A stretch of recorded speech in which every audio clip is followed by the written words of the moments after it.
Hey fight fans, welcome back to the Fight Book. This is the Indian Action guy back with some interesting fight updates from the UFC world. We have big updates from the big upcoming fights that you may like. So without wasting any time, let's start the video. Let's start it from UFC 317 card headlined by Charles Oliveira versus Ilia Topuria. And Charles Oliveira says about Ilia Topuria that Topuria is coming from the featherweight division and he hits harder than Ilia Topuria. And Topuria responds saying that Oliveira's style is perfect for him to get a first round finish. Moreover, not only Ilia Topuria talked about Oliveira, he also talked about Islam Makhachev vacating his title. And he says that their attitude is like they invented the sport. They should just sit back and do what they are told. Moreover, Ilia Topuria also talked about his next potential fight if he beats Charles Oliveira. He says he hates Paddy Pimblett because he's a pain in his ass and says that he would fight Paddy Pimblett for his first title defense if he beats Charles Oliveira at UFC 317. But Paddy Pimblett is not the only potential title contender after UFC 317 card, as Max Holloway, who is fighting Dustin Poirier at UFC 318, is also looking to beat Poirier and fight the winner of Topuria versus Oliveira because he says he has history with both of them and he says he will try to get the rematch with either Oliveira or Topuria. Moreover, the third contender who is trying to get a title shot after UFC 317 is none other than Justin Gaethje, who reveals that the UFC came to his house and begged him to fight Max Holloway at UFC 300 because at that time they did not have any super fight on that super card. Gaethje did the UFC a favor and instead of waiting for his title shot, he fought Holloway and then lost that fight. Now he says that UFC owes him the title shot, and if he doesn't get the title shot, he will probably retire as per his manager. Anyway, another fighter from UFC 317 card, Joshua Van, tells Ariel Helwani in his show that he believes he should be next for the flyweight title shot with a win over Brandon Royval, who is the backup of the co-headliner of UFC 317 card. Plus, we finally have one more fight added on that UFC 317 card in just 2 weeks. Fan favorite Nico Price returned for his 19th UFC fight and he takes on undefeated Jacob Smith at welterweight. Price is coming off a loss while Smith is coming off his debut win. A featherweight fight is also announced where Nate Landwehr will take on Morgan Charrier in his home state, Tennessee, on UFC Nashville July 12th card, headlined by Lewis versus Teixeira. Moreover, there are 2 fights cited on UFC 319 card, and the first one is a good one. I told you in my last video that there are rumors that Michael Venom Page is staying at the middleweight division and he is taking on Jared Cannonier, who is ranked at number 7 in the middleweight division. Now this rumor proved to be true and this fight is official. Jorik says Jared Cannonier wasn't too happy about fighting Michael Page at UFC 319, but then Dana White put out something saying Cannonier is on the chopping block. So basically he had to threaten Cannonier to take MVP fight. Another fight that is added on UFC 319 card is also a middleweight bout where Gerald Meerschaert will be trying to break his 2-fight skid when he takes on Michael Oleksiejczuk. And then lastly, 2 fights are added on UFC Shanghai card August 23rd, rumored to be headlined by Zhang Mingyang versus Johnny Walker. First one is again a middleweight bout where Michel Pereira is returning against Marco Tulio to break his 2-fight losing streak. Tulio on the other hand is 2-0 in the UFC. This fight was also rumored and now it is confirmed. Another one is a women's strawweight bout where the doctor is making her return after a whole year. Coming off her last year's Road to UFC strawweight tournament final where she knocked out her opponent in round 3 with a vicious head kick, Shi Ming will be taking on Bruna Brazil, who is coming off a loss to Wang Kong. And now let's talk about some potential fights. First one is always Jons versus Tom Aspinall.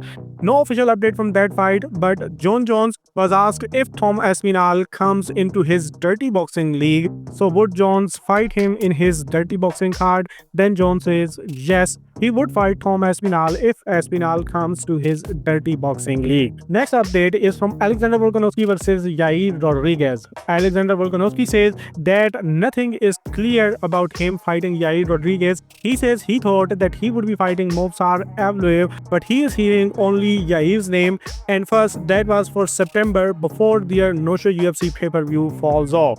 Now he says that September is probably not the best date for him as he's having a baby that month. So if he is fighting Yair Rodriguez next, at least it is not happening in September. From Ian Garry versus Sean Brady, we have something coming out from Sean Brady, who in a podcast responds to the rumors of Belal versus Ian Garry and says that Ian versus Belal is not happening because he is fighting Ian Garry next. This is still not the official confirmation. Anyway, if you're talking about the welterweight division, how can we forget tonight's main event between Kamaru Usman versus Joaquin Buckley? Buckley's trash talk is the highlight of the fight week, though it is more cringe than entertaining. Joaquin Buckley expects to put on a masterclass against Kamaru Usman in the main event of UFC Atlanta and says there is going to be a night and day difference with Khamzat's performance against Kamaru Usman and the performance he is going to have. Although he knows that he will still be one win away from a title shot with a win over Kamaru Usman, still he says he will be ready if anything happens with Jack Della Maddalena versus Islam Makhachev later this year. He also questions JDM's readiness after 5-rounder war with Belal Muhammad and believes he might fight Islam for the belt as no one cares about Jack Della Maddalena.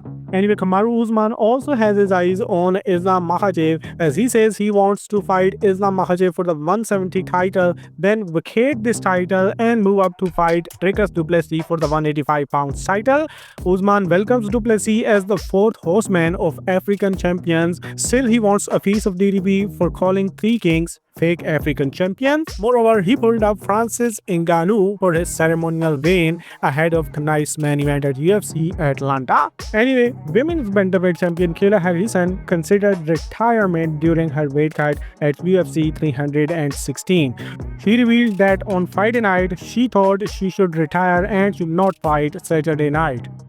If you don't know, Harrison used to compete at 172 pounds, more than welterweight limit, while competing in judo. That is insane. Anyway, former bantamweight champion Aljamain Sterling tells Ariel Helwani that he would like to return in August against one of Brian Ortega or Arnold Allen. Moreover, Aljo says that he could fight Gene Silva too, but currently he doesn't want those problems. Anyway, that's fair enough from a legend who wants to come back into the win column. Now lastly, some random updates. Alexander Usyk asked the UFC to send a contract to Yaroslav Amazov. Brock Lesnar's daughter wins NCAA championship with one throw. Lesnar's former foe Frank Mir's daughter Bella Mir is also returning to MMA cage. She will be taking on Elvia Bierle at Fury Challenger Series 14 in Houston, Texas on July 27. Her last win was in a grappling bout in December 2024. Then we have news from Ben Askren, who is currently in a critical condition after developing severe pneumonia and is currently unable to respond. Caio Borralho had caused some drama when he tweeted, "Rest in peace, Ben Askren," but then he apologized and says that it was a mistake. Ben Askren's wife, Amy Askren, has responded to the rumors circulating on Twitter, and she says Askren is alive and any rumor he has died is completely false. Then lastly, BJ Penn is arrested again for the fourth time. UFC Hall of Famer taken into custody for violating restraining orders. And that was all in this video, as you are now again completely up to date with the fight world. If you want to stay updated, subscribe to the channel. If you enjoyed the video, like it and then give your feedback in the comment section and then do whatever you want. Sean O'Malley lost. He was getting choked out, he tapped. Yeah, I'm sorry.